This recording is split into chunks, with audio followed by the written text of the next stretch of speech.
Welcome to the Meaning Academy podcast with your hosts, Rabbi B and Dr. D. It's been a while, B. How you been? It's been a while. What has been like 2 hours since we spoke last? I don't know. I talked to you more than I talked to Ariella. I know that's exactly what my wife's saying too. As this, I think our listeners are learning as this academy starts to bloom. It was fun a year ago just getting together. Oh, when we have time every couple weeks. But literally, and I know I've said it before, my email, it was, my texts, my phone calls are more Baruch Halevi than it is anything else in the past couple weeks, and it shows because I think you said something earlier. Well, yeah, I texted you that idea, and I'm like, in what format, bud? Because was it a text? Was it a Voxer, email, smoke signal? I mean, we communicate in so many duplicitous ways lately to launch this academy with our friend Dr. Elise that I just don't always remember how we are talking or what we're talking about. Because, Dan, it was a communication of the heart. I don't even have to say anything now. And you just hit his call. You got me, man. That was I got it. over a One over screen. 100 episodes of podcasting, and I've never done a spit take until there. Thank you. You're welcome. That'll go viral. So good stuff that we're working on behind the scenes and now in front of, on scene video, podcast, however you're getting to us. We are super excited to be just in this full time. I mean, I would say it's full time on top of your full time day job. And it's a work of love, of passion. It's a passion project in so many ways.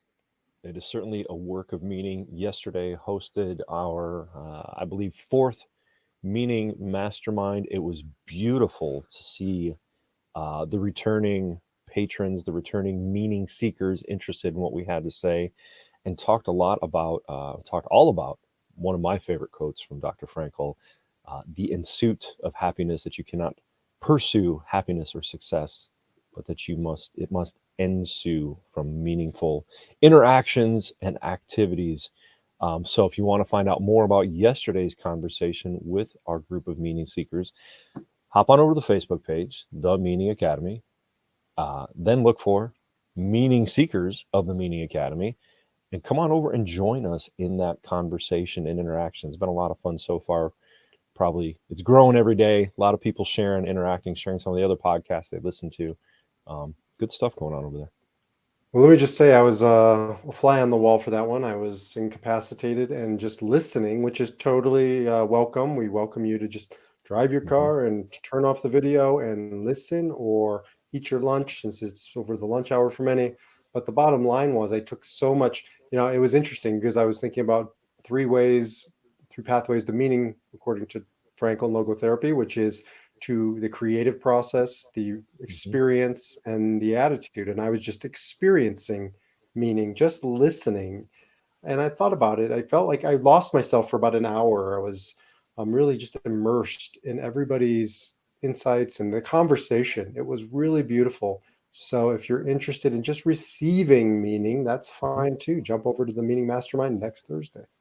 Yeah, yeah. We get to do the creating part. You can co-create with us, or just hop in and experience it. And of course, if you have questions you want us to field in the meeting mastermind, email either B or I, or again, hop on the Facebook page and send us anything. And of course, check out what we have going on at themeaningacademy.com. So, all right, I think that's enough promotion of the Meaning Academy. Although, again, when you It live it, wasn't love it, promotion, and learn.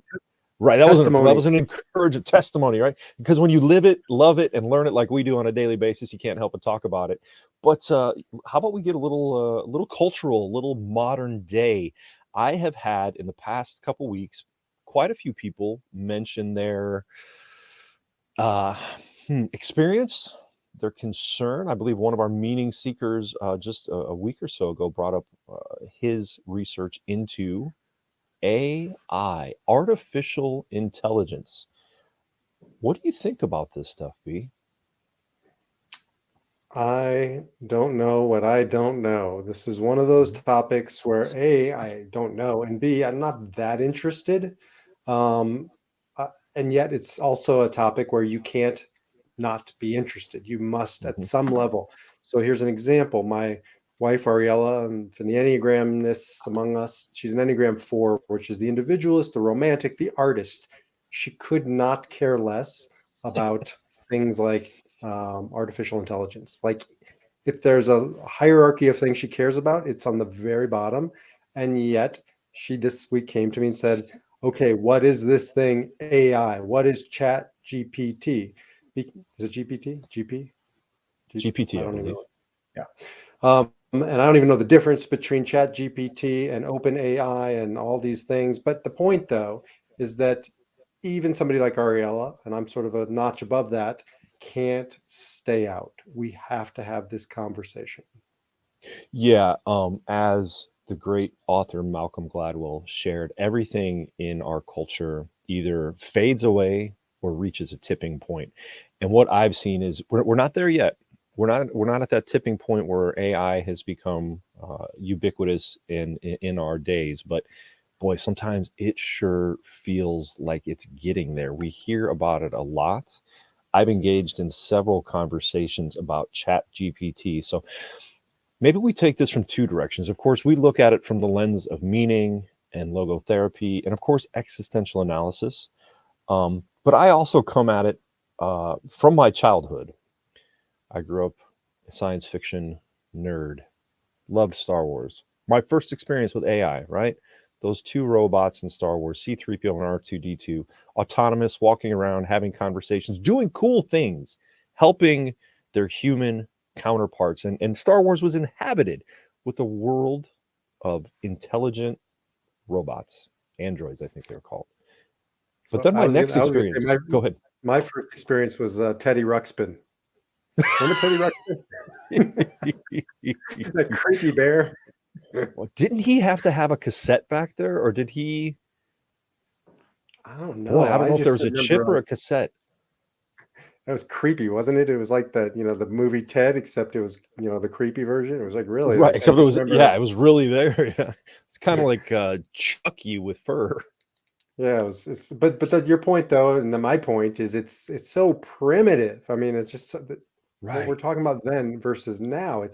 And so, if you project, oh, that's what we're talking about, just more sophisticated, I think we're missing the point. It's not linear. It hasn't been a linear. It's been a, um, you know, I don't know, curve, and it's like we're hitting this place where because when I say AI, I'm thinking textual AI, or at Hmm. most Siri, Teddy Ruxpin 2.0, right? Hmm. Which is just talking back and forth. But that's not even the half of it, right? We're getting into video and we're getting into recreation of people's personas.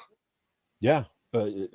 Full speeches comprised of just bits of other speeches, things people may have never said, composed of bits and pieces that were taken. So maybe that's the chat GPT route, where right now, today, AI can take our creativity, bits of our creativity, small pieces of it, and synthesize um, an entire book from an outline, an entire course from a book. That is it our work? I think that's the question I've hit. Is I've want look. We know all psychologists and logotherapists want to write a book, want to write tons of book. Our good friend Dr. Elise has several that everybody should listen to or read because they're amazing.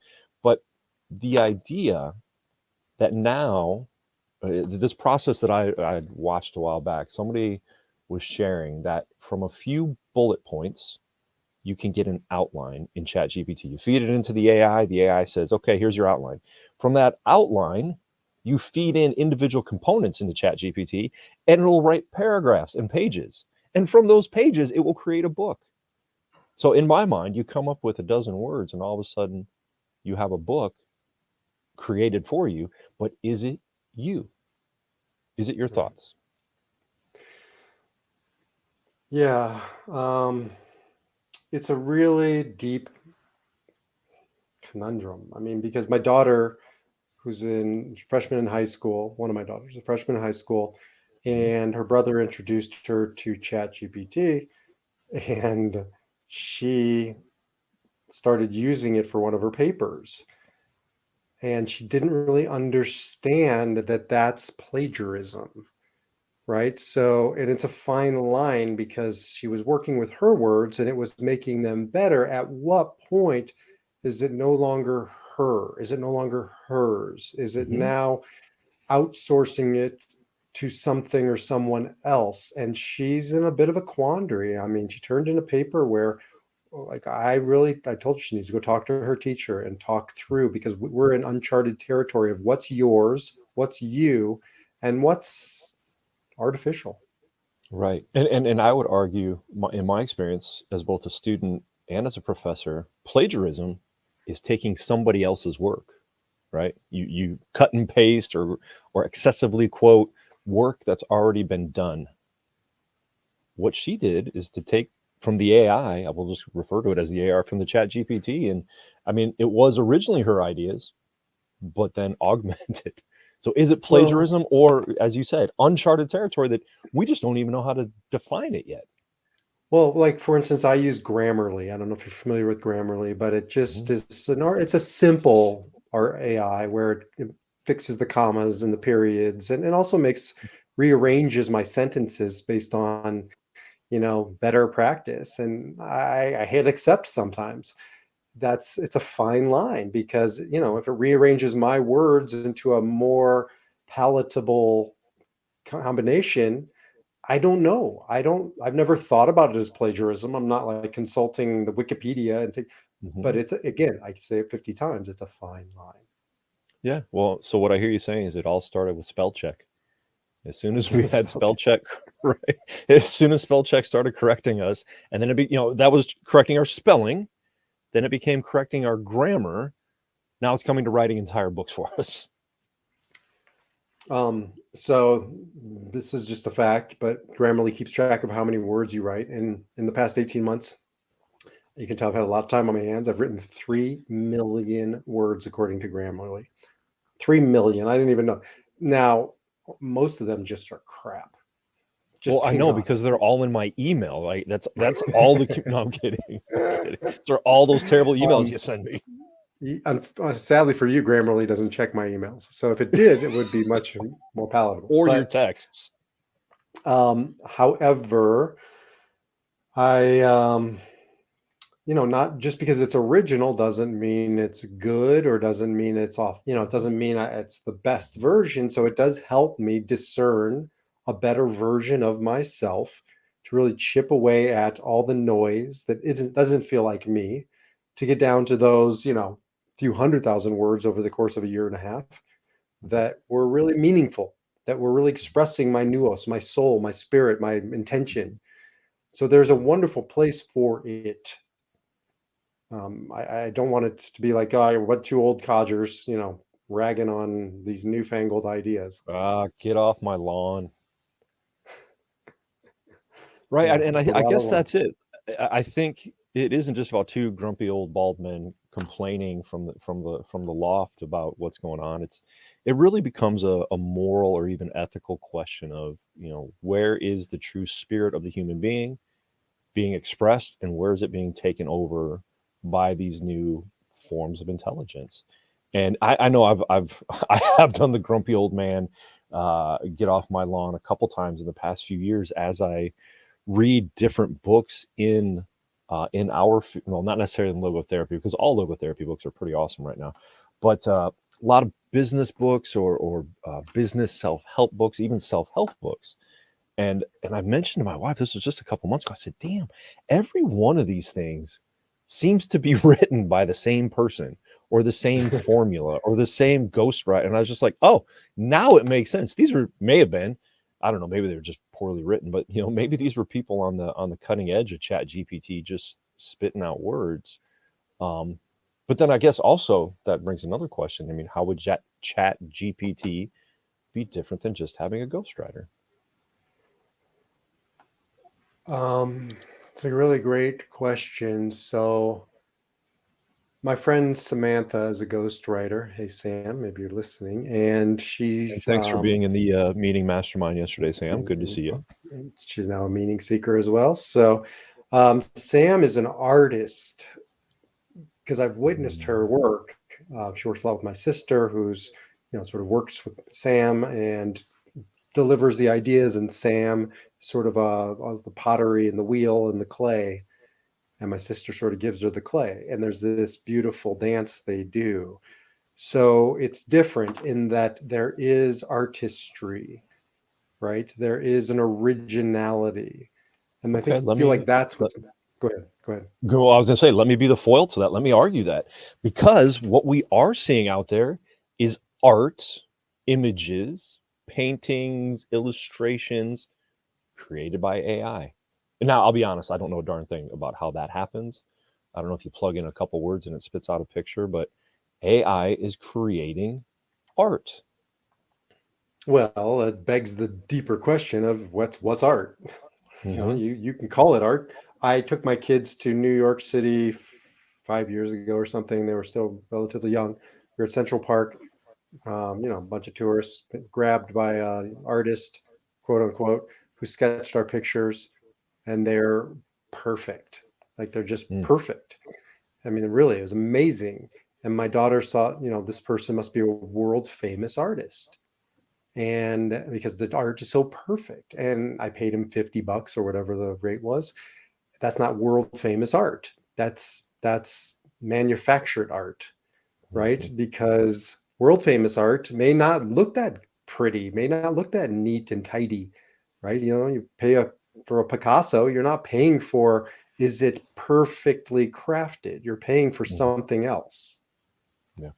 You're paying for the humanity, the spirit, the nuance behind it. And I mean, for the And history yeah. of the person.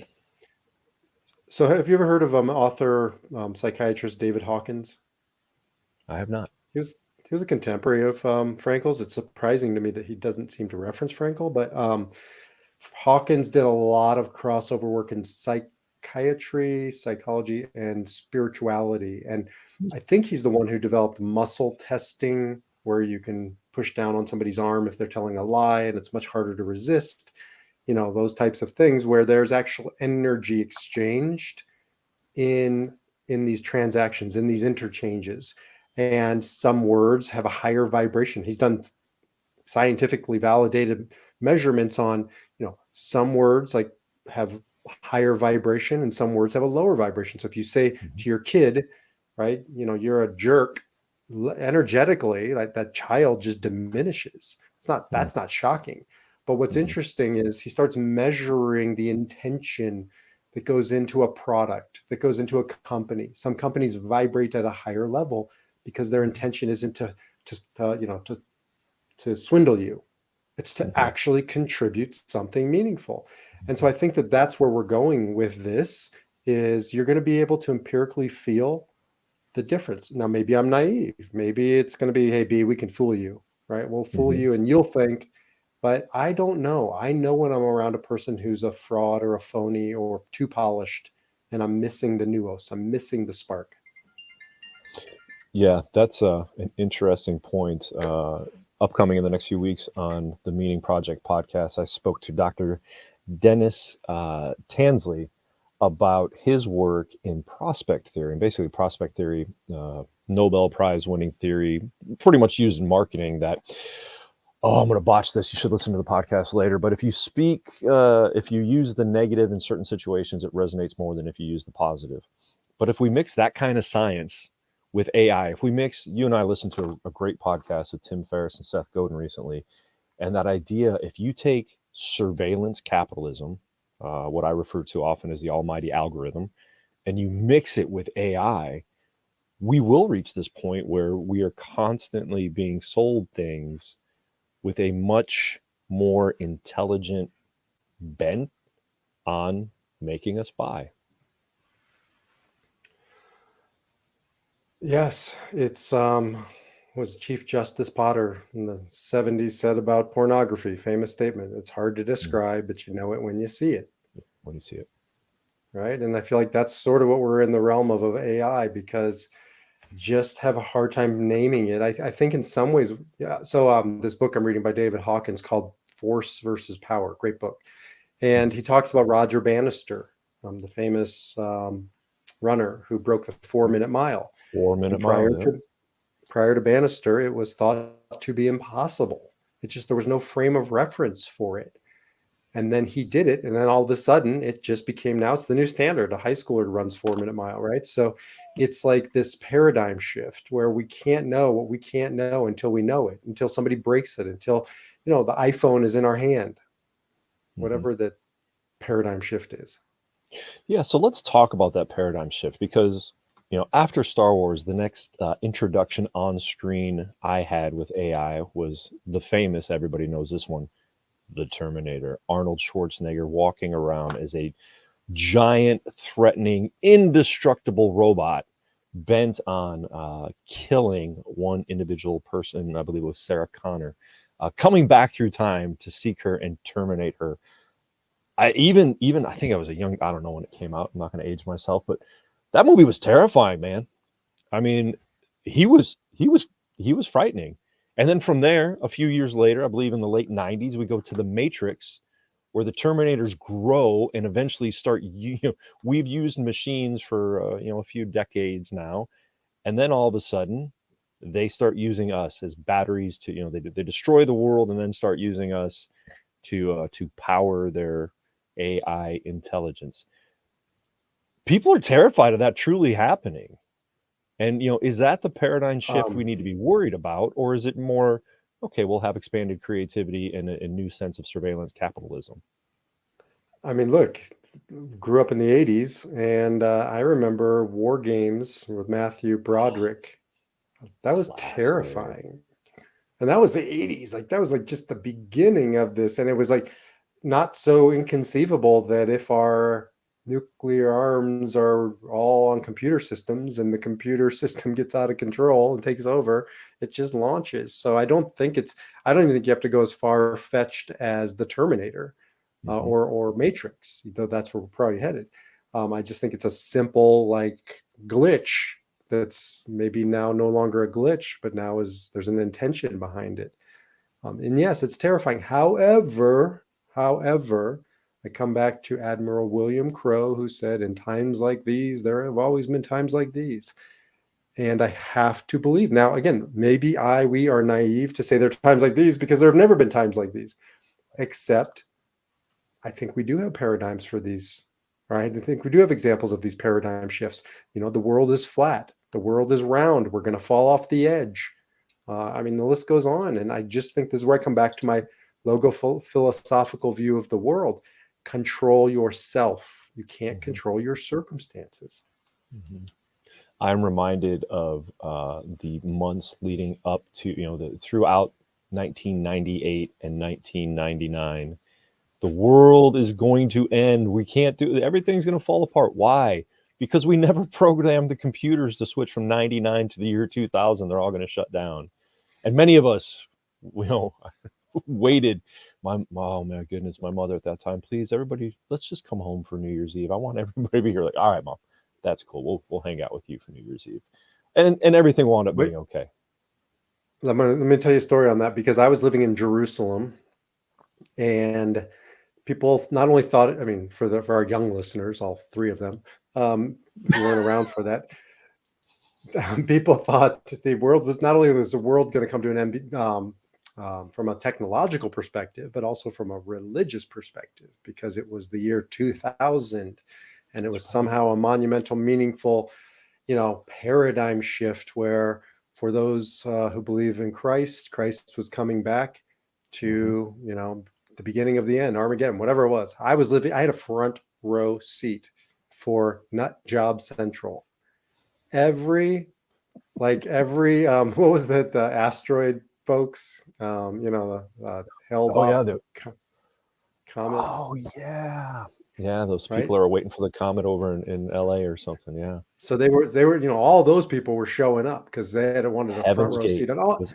Heaven's Gate, and all my I have a lot of friends who are ministers, priests, and theologians, and they're like, this is silly because first of all, there's been a miscounting probably since, if you mark time by Jesus's birth, so probably off, but then 1,000 other reasons. So what you were getting were all of the people that were looking for drama, looking for something to attach themselves onto. And so you had all these strange people coming and getting, thinking it was the beginning of the end. They wanted to be at the heart of it all. And what happened? It was Shabbat. It was the Jewish Sabbath, and the entire city of Jerusalem just goes quiet.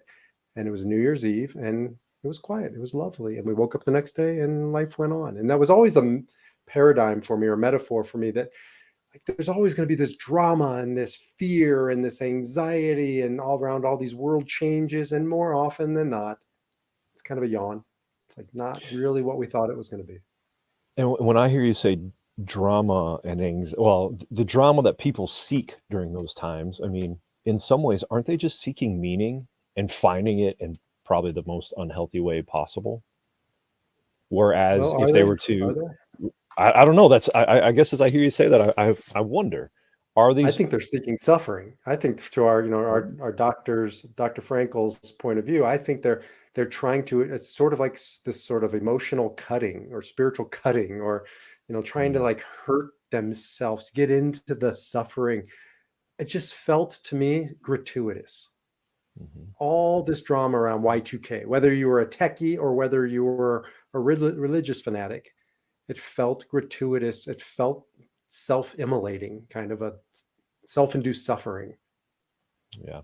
And as we have studied and share, when it's self-induced suffering, I mean, that nearly is masochism, and you have a choice not to do that. So let's fast forward that into the world of AI. If engaging in the drama of Y2K or Mbop Comet or whatever that was, I believe actually Mbop was a Hanson song, not a comet, but I digress. Sorry. If if we are seeking that drama of AI, and indulging maybe in too much news and consuming everything we can possibly, what choices do we have? I mean, shouldn't we be just neck deep in this on a daily basis so we can be prepared and know everything there is to know? It's a really interesting question. And I think it comes for me back to when I get myself into trouble, is when I start allowing the circumstances to pull my attention off of my logos, off of Hmm. my center, my meaning. I think that there's a time and a place. For instance, I see this a lot with clients. I'm sure you do too. Well, actually, I know you do because you said it yesterday on our meeting mastermind. And that is Google, Dr. Google, right? Dr. Google is a form of AI. It's like, it's an intelligence out there, and it's bringing to me more and more of the things I'm looking for. And then I Google something, and now all of a sudden I got all these pop-ups on my phone, and I'm following them. And then it's taking me down this rabbit hole of fear, and also of like just knowledge for knowledge's sake. It's not wisdom. At some point, it's just noise. And so there's a difference there. Why, when you say pop-ups, why does Dr. Google do that? Well, because it's trying to sell you something. Somebody is trying to make money off of your attention. That's what all those, excuse me, pop-ups are for. That's why so many people, those Dr. Google blogs, you never quite know, MMD or whatever it is.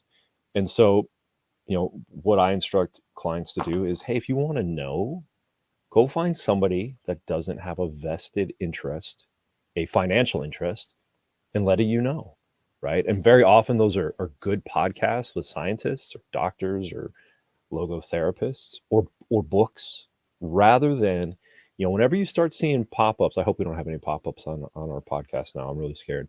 But as soon as you start seeing pop-ups, somebody's trying to profit, right? And if you see a lot of profit or a lot of pop-ups, they're trying to profit a lot. So if you Um, have questions about AI, find a different way to go. So describe what happens when somebody has been Dr. Googled and they come into your office, and you can Oh tell my they've been goodness, Dr. Googled.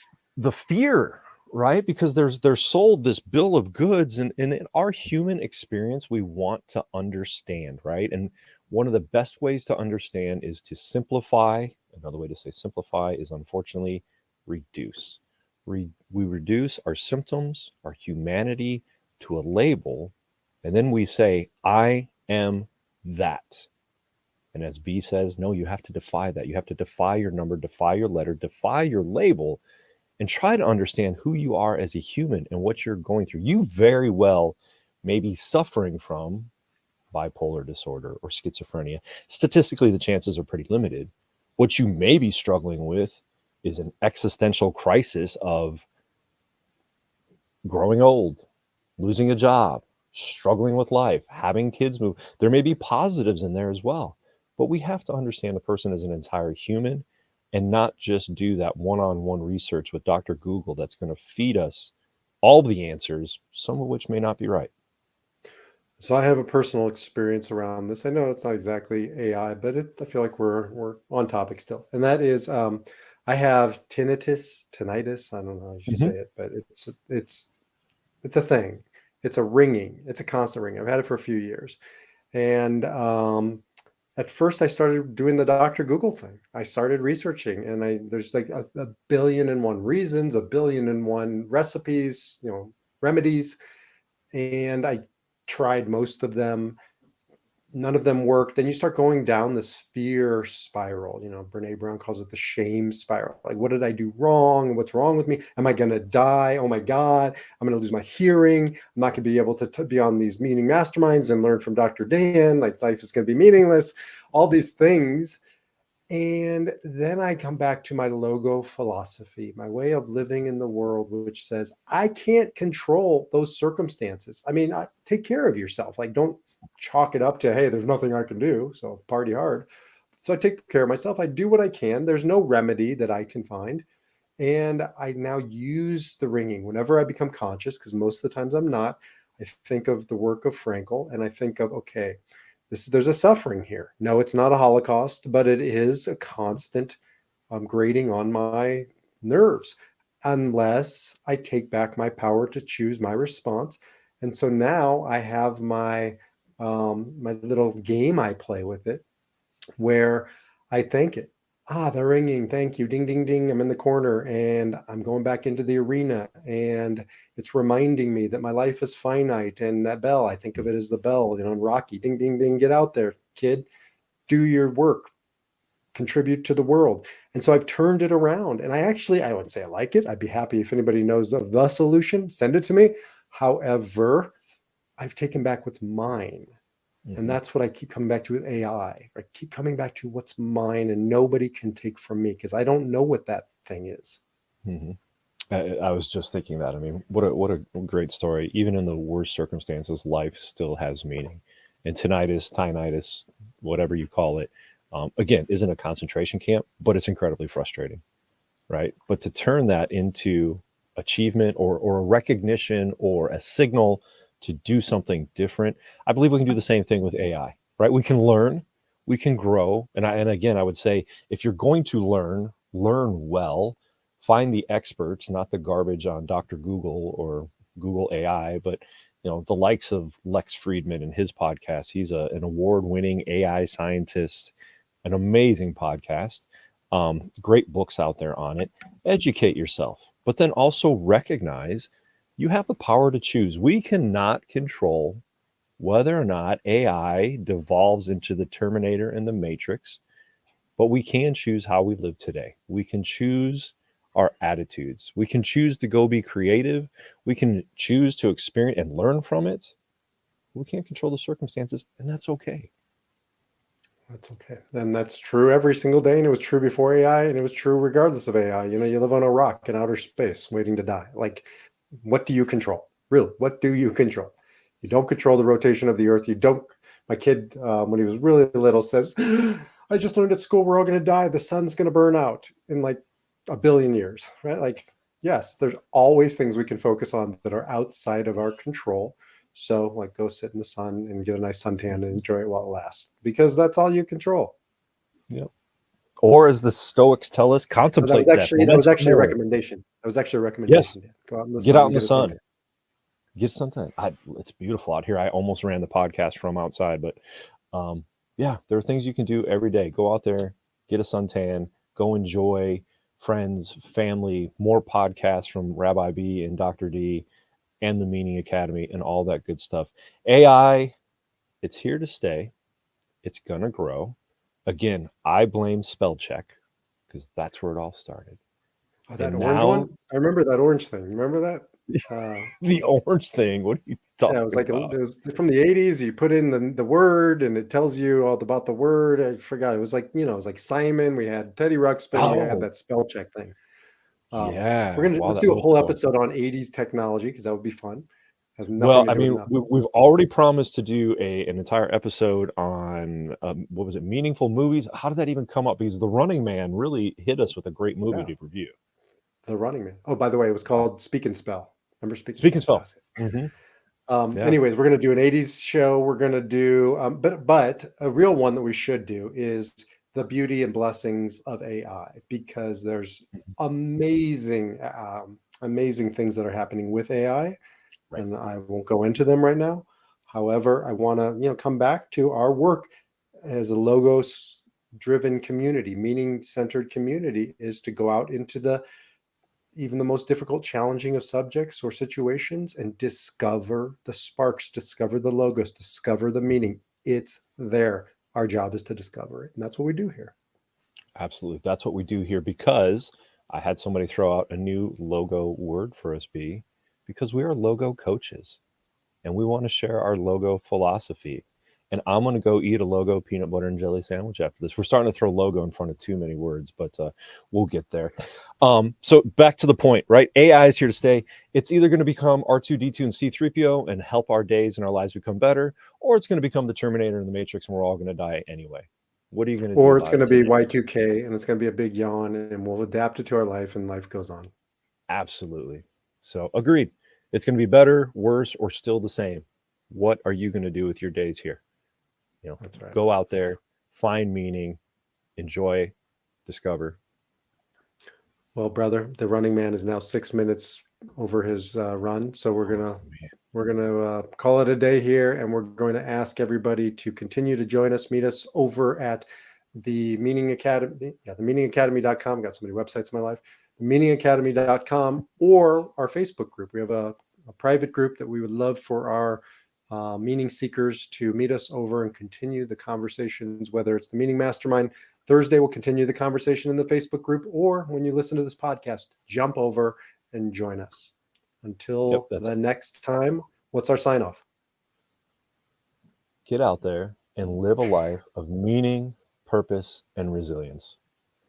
Because that's right. I see Amen. that behind you right there. So I think that's the Meaning Academy tagline. And maybe we stick with it. Or as the running man may have shared, maybe it's just our shtick not to have a shtick at the end of the, of the show. But I like live a life of meaning, purpose, and resilience because that's what we are all about.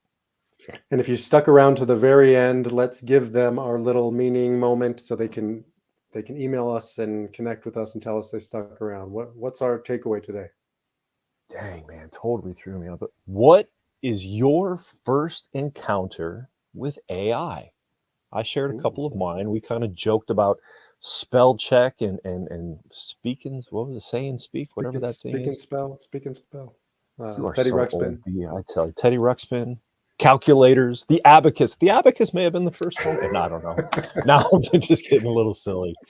Get out there and So live your yeah, life of meaning, purpose, and resilience, and keep coming back to the Meaning Academy because we're sure excited to have you around. take care. Bye bye.